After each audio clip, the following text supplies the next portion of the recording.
ಶಾಸಕರು ಅಧ್ಯಕ್ಷತೆಯನ್ನು ವಹಿಸಿಕೊಂಡಿರುವಂಥದ್ದು. ಸಣ್ಣ ಬತ್ತಿ, ಸಣ್ಣ ಹಣತೆ, ಮಣ್ಣ ಹಣತೆ, ಸಣ್ಣ ಬತ್ತಿ, ಮಿಳ್ಳೆ ಎಣ್ಣೆ, ನನ್ನ ಗುಡಿಸಲ ಜ್ಯೋತಿಗೆ ಮೆಲ್ಲ ಮೆಲ್ಲಾಕ ಉರಿಯೇ, ಮೆಲ್ಲ ಮೆಲ್ಲಾಕ ಉರಿಯೇ ಪರಂ ಜ್ಯೋತಿ ಎಂಬ ಸಿರಿಯಜ್ಜಿಯವರ ಜಾನಪದ ತ್ರಿಪದಿಯಂತೆ ಇವತ್ತು ಕರ್ನಾಟಕ ರಾಜ್ಯ ಕಾಡುಗೊಲ್ಲ ಸಂಘದ ವತಿಯಿಂದ 12 ಜಿಲ್ಲೆ 44 ತಾಲೂಕುಗಳಲ್ಲಿ ಕ್ರಿಯಾಶೀಲವಾಗಿ ಸಂಘಟನೆ ಮಾಡುವುದರ ಮೂಲಕವಾಗಿ ಇಡೀ ರಾಜ್ಯಕ್ಕೆ ಒಂದು ಸಂದೇಶವನ್ನು ಕೊಟ್ಟಿದ್ದು ನಮ್ಮ ಕರ್ನಾಟಕ ರಾಜ್ಯ ಕಾಡುಗೊಲ್ಲರ ಸಂಘ. ಅದರ ಅಧ್ಯಕ್ಷತೆಯನ್ನು ವಹಿಸಿಕೊಂಡಿರುವಂತಹ ರಾಜಣ್ಣನವರು ಕಾಲಿಗೆ ಚಕ್ರವನ್ನು ಕಟ್ಟಿಕೊಂಡು ಈ ಸಮಾಜಕ್ಕೆ ಏನಾದರೂ ಒಂದು ನ್ಯಾಯ ಕೊಡಬೇಕು ಅಂತ ಹೋರಾಟ ಮಾಡ್ತಾ ಬಂದಿರುವಂಥದ್ದು. ಇದರ ಜೊತೆಗೆ ಯುವ ಘಟಕದ ರಾಜ್ಯಾಧ್ಯಕ್ಷರಾದ ಪ್ರಭುದೇವ್ ಅವರು ಸಹ ರಾಜ್ಯ ಘಟಕದ ರಾಜ್ಯಾಧ್ಯಕ್ಷರಾಗಿ ಕೆಲಸವನ್ನು ಮಾಡ್ಕೊಂಡು ಬರ್ತಾ ಇರುವಂಥದ್ದು. ಅವರಿಗೊಂದ್ಸಲ ಜೋರಾಗಿ ಚಪ್ಪಳೆಯನ್ನು ತಟ್ಟಿ ಈ ಕಾರ್ಯಕ್ರಮದಲ್ಲಿ ನಮ್ಮ ಸಂಘದ ಕ್ಯಾಲೆಂಡರ್ ಬಿಡುಗಡೆ ಮಾಡಲಿರುವಂತಹ ಶ್ರೀ ನಾಗರಾಜ್ ಯಾದವ್ರವರು, ಮಾನ್ಯ ಶಾಸಕರು, ವಿಧಾನ ಪರಿಷತ್ತು. ಕಾಡುಗೊಲ್ಲರ ಬಗ್ಗೆ ಯಾರೂ ಸಹ ಸಮಾಜದವರು ಧ್ವನಿ ಎತ್ತದಂತಹ ಸಂದರ್ಭದಲ್ಲಿ ಧ್ವನಿ ಎತ್ತುವುದರ ಮೂಲಕವಾಗಿ ಕಾಡುಗೊಲ್ಲರ ಹಟ್ಟಿಗಳನ್ನು ಕಂದಾಯ ಗ್ರಾಮಗಳನ್ನಾಗಿ ಮಾಡಬೇಕು, ಅವರಿಗೆ ಮೂಲಭೂತ ಸೌಕರ್ಯವನ್ನು ಒದಗಿಸಿಕೊಡಬೇಕು. ಅವರೊಟ್ಟಿಗೆ ನಾನಿದ್ದೇನೆ ಅಂದುಬಿಟ್ಟು ಇವತ್ತು ವಿಧಾನಸಭೆಯಲ್ಲಿ ಮಾತನಾಡಿದಂಥ ನಾಗರಾಜ್ ಯಾದವ್ ಅವರಿಗೆ ಒಂದ್ಸಲ ಜೋರಾಗಿ ಚಪ್ಪಳೆಯನ್ನು ತಟ್ಟಿ, ನಮ್ಮ ನಿಕಟಪೂರ್ವ MP ಅವರಾಗಿರುವಂಥ ಬಸವರಾಜ್ರವರ ಮಗರು ಜ್ಯೋತಿ ಗಣೇಶ್ರವರು ಈ ಸಮಾಜದೊಂದಿಗೆ ಸದಾ ಅವ್ರ ತಂದೆಯವರು ಹೇಳ್ತಿದ್ರು, ತುಮಕೂರು ಜಿಲ್ಲೆಯಲ್ಲಿ ಕಾಡುಗೊಲ್ಲರಿಗೆ ಒಂದು ಟಿಕೆಟ್ ಕೊಡಬೇಕು ಅಂತ ಯಾವಾಗಲೂ ಹೇಳ್ತಾ ಇದ್ರು. ಅವರ ಏನೇ ಕೆಲಸ ಇದ್ದರೆ ಬಸವರಾಜ್ರವರು ನಮಗೆ ಸಮಾಜಕ್ಕೆ ಏನಾದರೂ ಒಂದು ನ್ಯಾಯ ಒದಗಿಸ್ಕೊಡ್ಬೇಕು ಅಂತ ಸದಾ ಹೋರಾಡಿಕೊಂಡು ಬಂದಂಥವರು.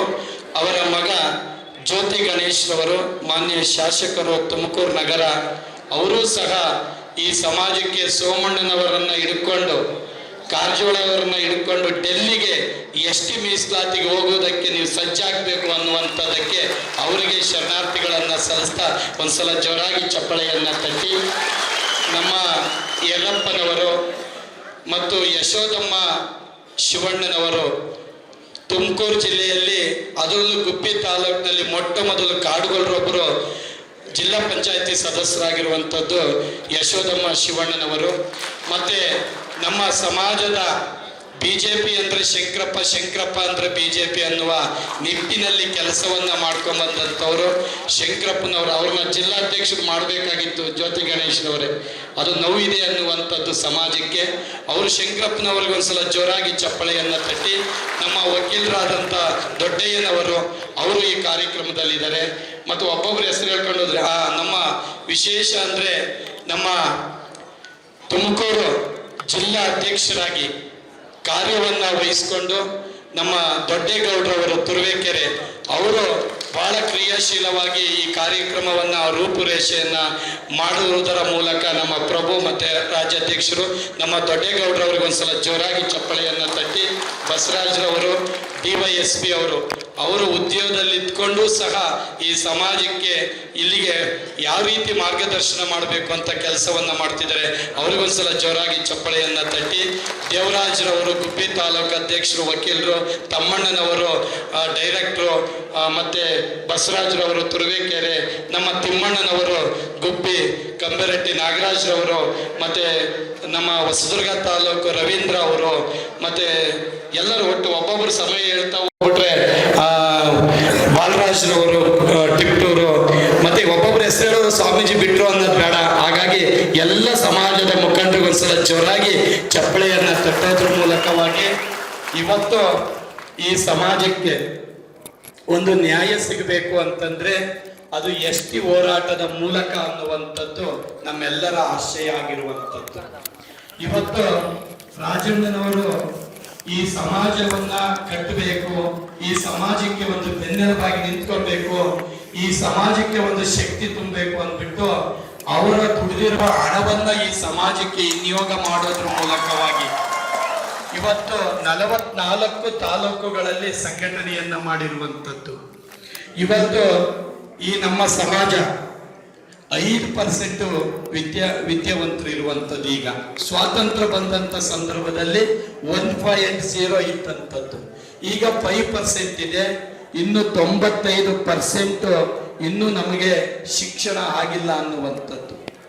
ನಿಜವಾಗ್ಲೂ ಒಂದು ನೋವಿನ ಸಂಗತಿ ಏನಪ್ಪಾ ಅಂದ್ರೆ, ಸಾಂಸ್ಕೃತಿಕವಾಗಿ ನಾವು ಗಟ್ಟಿಗೊಂಡಿದ್ದೇವೆ, ಆದರೆ ಶೈಕ್ಷಣಿಕವಾಗಿ ನಾವು ಹಿಂದುಳಿದಿರುವಂಥದ್ದು. ಇದನ್ನ ಜಾಗೃತಿ ಮಾಡಬೇಕು ಅಂದ್ಬಿಟ್ಟು ರಾಜ್ಯಾಧ್ಯಕ್ಷರವರ ನೇತೃತ್ವದಲ್ಲಿ ಒಂದು 5 ಕಡೆ ಚಾರಿಟಬಲ್ ಟ್ರಸ್ಟ್ಗಳನ್ನ ಮಾಡಿ 5 ತಾಲೂಕುಗಳನ್ನ ಒಂದು ಕಡೆ ಸೇರಿಸಿ KS, IAS ಮತ್ತು ಕೌಶಲ್ಯ ಅಭಿವೃದ್ಧಿ ತರಬೇತಿ ಕೇಂದ್ರಗಳನ್ನ ಮಾಡಲು ಈಗಾಗಲೇ ಸಿದ್ಧತೆಯನ್ನ ಮಾಡಿಕೊಂಡಿರುವಂಥದ್ದು.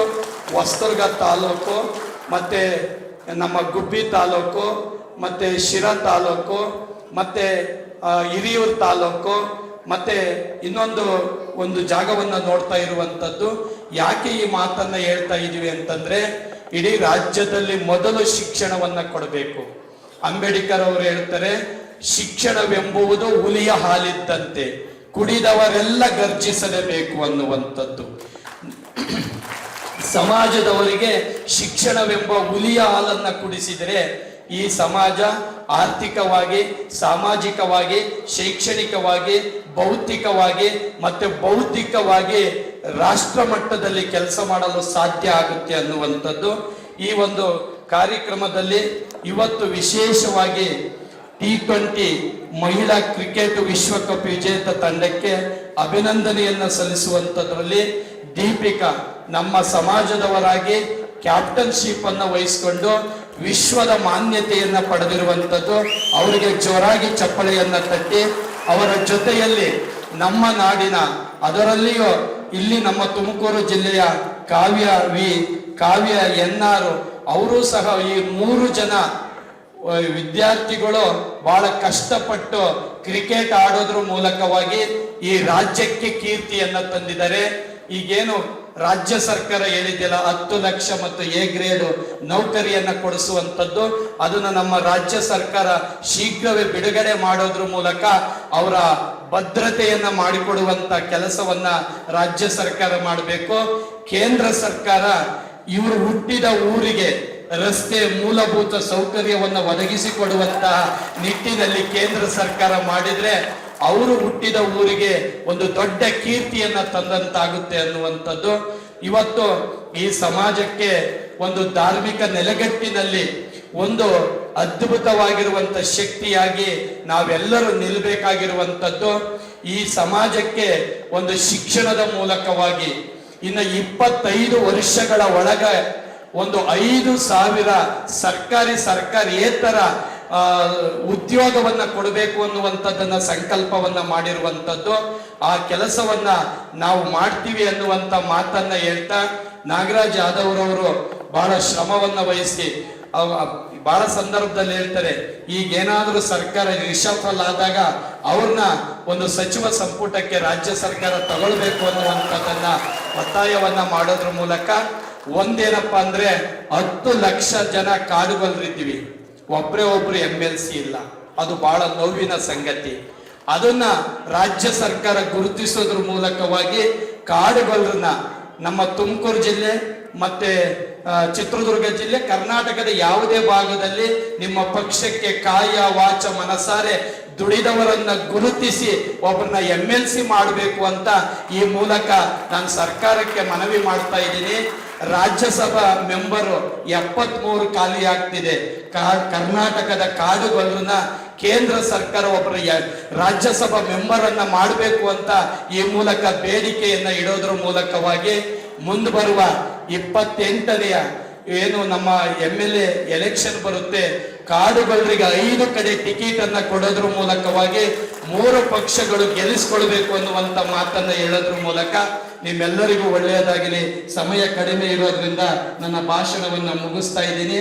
ನಮ್ಮ ಎಲ್ಲ ತಾಲೂಕು ಅಧ್ಯಕ್ಷರು 2 ಜಿಲ್ಲೆಯ ಈಶ್ವರಪ್ಪರು ಮತ್ತೆ ಎಲ್ಲರೂ ಸಹ ಇದ್ದೀರಾ. ಒಬ್ಬೊಬ್ಬರು ಹೆಸರನ್ನ ಹೇಳ್ತಾ ಹೋದ್ರೆ ಸಣ್ಣ ಬಾಲಪ್ಪನವರು, ಎಲ್ಲರೂ ರಾಜಣ್ಣನವರು ಎಲ್ಲರೂ ಇದ್ದಾರೆ. ಆದ್ರೆ ಒಬ್ಬೊಬ್ರು ಹೆಸರು ಹೇಳ್ತಾ ಹೋದ್ರೆ ಸಮಯ ಆಗುತ್ತೆ ಅನ್ನೋ ಕಾರಣಕ್ಕೆ ಅವರೆಲ್ಲರಿಗೂ ಒಂದ್ಸಲ ಜೋರಾಗಿ ಚಪ್ಪಳೆಯನ್ನ ತಟ್ಟಿ ಬೂತ್ ಮಟ್ಟದಲ್ಲಿ ಸಮಾಜವನ್ನ ಕಟ್ತಾ ಇದ್ದಾರೆ. ಪ್ರತಿಯೊಬ್ಬ ತಾಲೂಕು ಅಧ್ಯಕ್ಷರು ಅವ್ರದೇ ಆದಂತ ಸಂಘಟನೆಯನ್ನ ಮಾಡೋದ್ರ ಮೂಲಕವಾಗಿ ಇಡೀ ರಾಜ್ಯಕ್ಕೆ ಅವರೇ ತಾಲೂಕು MLAಗಳ ರೀತಿಯಲ್ಲಿ ಕೆಲಸವನ್ನ ಮಾಡಿ ಸಮಾಜದ ಸಮಸ್ಯೆಗಳನ್ನ ನಿಂತು ಬಗೆಹರಿಸುವಂತ ಕೆಲಸವನ್ನ ಮಾಡ್ತಾ ಇದ್ದಾರೆ. ಹಾಗಾಗಿ ನೀವೆಲ್ಲ ಸಮಾಜದ ಬಂಧುಗಳು ನಿಜವಾಗ್ಲೂ ನಿಮ್ಮ ಶಕ್ತಿ ಏನು ಅನ್ನುವಂಥದ್ದನ್ನ ರಾಜಣ್ಣರಿಗೆ ಶಕ್ತಿ ತುಂಬೋದ್ರ ಮೂಲಕ ಈ ಸಮಾಜಕ್ಕೆ ಒಂದು ದೊಡ್ಡ ಶಕ್ತಿ ಆಗ್ತಾರೆ ಅನ್ನುವಂತ ಮಾತನ್ನ ಹೇಳ್ತಾ ನಿಮ್ಮೆಲ್ಲರಿಗೂ ಒಳ್ಳೆಯದಾಗ್ಲಿ, ಶುಭ ಆಗ್ಲಿ. ಮಾತಿಗಿಂತ ಮೌನಕ್ಕೆ ಅಧಿಕ ಬೆಲೆ ಇದೆ ನೋಡ, ಹಾಡುವಂತ ಮಾತ ತೂಗಿ ನೋಡು, ಬೇರೊಂದು ಜೀವಕ್ಕೆ ಬೇಕಾದ ಮಾತಾಡು, ಬೇಸರವೆನಿಸುವ ಮುನ್ನ ಸಾಕು ಮಾಡು, ಸರ್ವಜ್ಞ ಎಂಬಂತ ನಿಮ್ಮೆಲ್ಲರಿಗೂ ಶರಣಾರ್ಥಿ.